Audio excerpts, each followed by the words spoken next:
കസ്തൂരിരംഗൻ റിപ്പോർട്ടിന്റെ 5ാം കരട് പ്രസിദ്ധീകരിച്ചപ്പോൾ ഇടുക്കിയിലെ പരിസ്ഥിതിലോല വില്ലേജുകളുടെ എണ്ണം കൂടി. ഇടുക്കിയിലെ 23 വില്ലേജുകളെ ESIയിൽ നിന്ന് ഒഴിവാക്കണമെന്ന കേരളത്തിന്റെ ആവശ്യം പരിഗണിക്കപ്പെട്ടില്ല. ഇതോടെ മലയോര മേഖലയിൽ വലിയ പ്രതിഷേധത്തിനാണ് കളമൊരുങ്ങുന്നത്.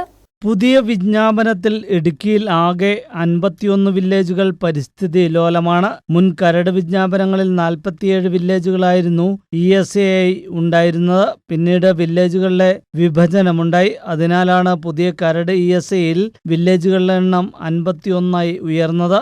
കേരളത്തിലാകെ ESI പട്ടികയിലുള്ളത് 131 വില്ലേജുകളാണ്. മുൻ വിജ്ഞാപനങ്ങളിൽ നിന്ന് മാറ്റമൊന്നും പുതിയ വിജ്ഞാപനത്തിലില്ല. ഇടുക്കി ജില്ലയിലെ എല്ലാ വില്ലേജുകളെയും പരിസ്ഥിതി ദുർബല പ്രദേശങ്ങളായി കരട് വിജ്ഞാപനം പുറപ്പെടുവിച്ചതായിട്ട് മനസ്സിലാവുന്നുണ്ട്.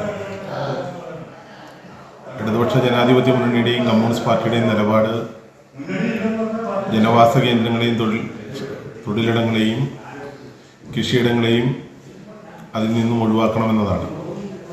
ആ നിലപാട് തന്നെയാണ് CPIക്കുള്ളത്. ഗവൺമെൻറ് അടിയന്തരമായി ഈ വിഷയത്തിൽ ഇടപെട്ടുകൊണ്ട് ജില്ലയിലെ കൃഷിക്കാർക്കും ജനങ്ങൾക്കും ഉണ്ടായിട്ടുള്ള ആശങ്ക പരിഹരിക്കുവാൻ വേണ്ടിയിട്ടുള്ള ശക്തമായ ഇടപെടൽ നടത്തണമെന്നാണ് ഈ അവസരം പറയാനായിട്ടുള്ളത്.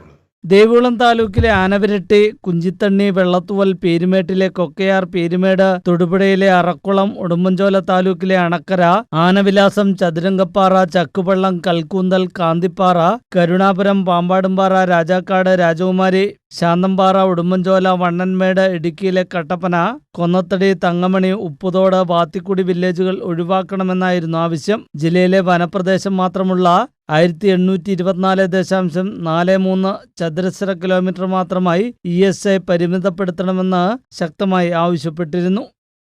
News bureau, Idukki.